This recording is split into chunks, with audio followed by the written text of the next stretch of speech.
Você sabia que a educação à distância não é apenas uma alternativa ao ensino tradicional, mas uma revolução em constante evolução? Vamos explorar como teorias distintas moldaram essa transformação. Teorias de Olberg versus Moore. A educação à distância tem evoluído com diferentes abordagens teóricas que influenciam a forma como o ensino é concebido e implementado. Entre os principais contributos nesta área destacam-se as teorias de Borges Olberg e Michael Moore, que, apesar de apresentarem perspectivas distintas, oferecem contribuições complementares no que diz respeito à interação, autonomia e qualidade do ensino à distância. As teorias de Olberg e Moore apresentam abordagens distintas, mas que se complementam em vários aspectos. Olberg enfatiza a importância da comunicação empática e da interação professor-aluno para garantir um ambiente de aprendizagem motivador, enquanto Moore adota uma visão mais ampla, classificando a interação em 3 níveis: aluno-conteúdo, aluno-professor e aluno-aluno. Em termos de autonomia, Olberg defende que os estudantes devem receber suporte contínuo, enquanto Moore sugere que a autonomia depende do grau de estrutura do programa e da interação disponível. No que diz respeito ao foco principal, Ollenberg sublinha a necessidade de uma comunicação amigável, motivadora e empática entre professor e aluno para melhorar o processo de aprendizagem. Por outro lado, Moore analisa a relação pedagógica e psicológica na educação à distância, considerando 3 variáveis principais: interação, estrutura e autonomia. Relativamente ao papel do diálogo, Olberg defende que a comunicação professor-aluno deve ser constante e encorajadora, criando um ambiente de aprendizagem empático e motivador. Moore, no entanto, considera que o diálogo varia conforme a estrutura da formação e a autonomia do aluno, classificando as interações em aluno-conteúdo, aluno-professor e aluno-aluno. No que toca à autonomia do aluno, Olberg acredita que a aprendizagem deve ser guiada pelo professor, fornecendo suporte contínuo ao estudante para evitar desmotivação e abandono. Moore, por sua vez, considera que a autonomia depende do grau de estrutura do programa. Quanto maior a estrutura, menor a necessidade de diálogo e maior a autonomia do aluno.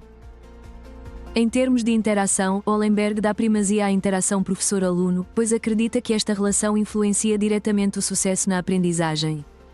Moore, por outro lado, apresenta uma abordagem mais abrangente, argumentando que a interação deve ocorrer em 3 níveis: aluno-conteúdo, aluno-professor e aluno-aluno, cada um contribuindo para uma aprendizagem mais eficaz.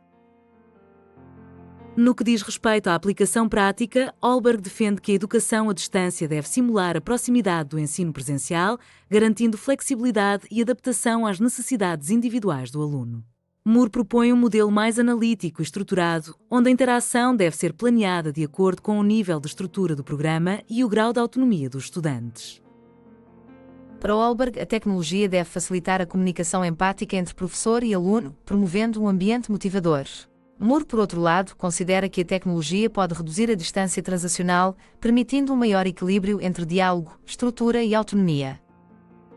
A relação entre estas teorias também se reflete na gamificação e aprendizagem ativa.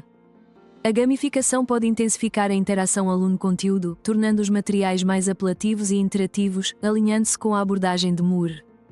Já a aprendizagem ativa fomenta a interação aluno-aluno e aluno-professor, reforçando a importância da comunicação na educação à distância, o que vai ao encontro da perspectiva de Ollenberg. Embora Moore e Olberg tenham perspectivas diferentes sobre educação à distância, ambos concordam que a interação, a motivação e a autonomia são elementos-chave para uma aprendizagem eficaz. Enquanto Olberg se foca mais na dimensão afetiva e na comunicação empática, Moore apresenta uma abordagem mais estrutural e analítica sobre a interação na educação à distância.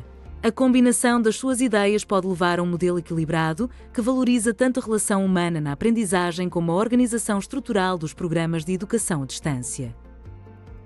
Embora cada autor tenha uma abordagem distinta, a conjugação das duas perspectivas permite criar modelos pedagógicos equilibrados que integram tanto a necessidade de proximidade e motivação como a importância da estrutura e da autonomia. Este confronto entre teorias evidencia a riqueza e a complexidade da educação à distância, demonstrando como a interação e a inovação tecnológica podem transformar o ensino e a aprendizagem em contextos não presenciais. Trabalho realizado para a disciplina Modelos de Educação à Distância da Universidade Aberta, com a orientação da professora doutora Lina Morgado.